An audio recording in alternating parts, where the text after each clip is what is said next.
Hello bachcho, let's read the question. The question is saying assertion is given as transcription is the process by which DNA passes its genetic information to the RNA. Reason is given as transcription takes place in the cytoplasm of the eukaryotic cell. Option है if both assertion and reason are true and the reason is a correct explanation of the assertion. दूसरा है if both assertion and reason are true but the reason is not a correct explanation of the assertion. तीसरा if assertion is true but the reason is false. चौथा if assertion is false but the reason is true. तो आइए देखते हैं हम इसका की concept. तो अगर हम बात करें इसके की कंसेप्ट की तो इसका की कंसेप्ट हो जाएगा क्या? The key concept will be transcription. तो अगर हम ट्रांसक्रिप्शन की बात करें तो ट्रांसक्रिप्शन क्या होता है? So transcription it is the process of कॉपिंग. इसको कॉपी करते हैं इसमें. It is the process of copying the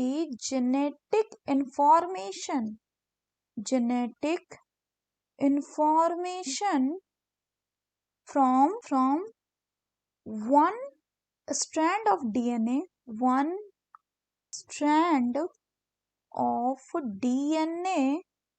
into the RNA. और ये कहाँ पे होता है अगर बात करें? it occur inside the nucleus. तो होता क्या है कि जब न्यूक्लियस में एक बार पोस्ट ट्रांसक्रिप्शनल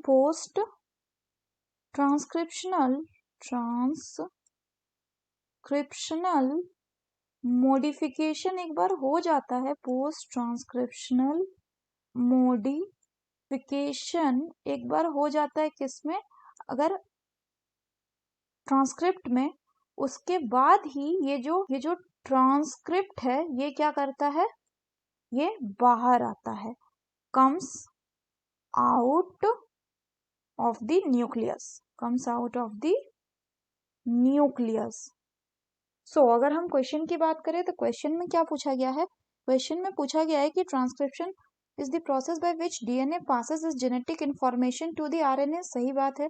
दूसरा बोल रहा है transcription take place in the cytoplasm of the eukaryotic cell. Cytoplasm में नहीं होता, कहाँ पे होता है? न्यूक्लियस में होता है.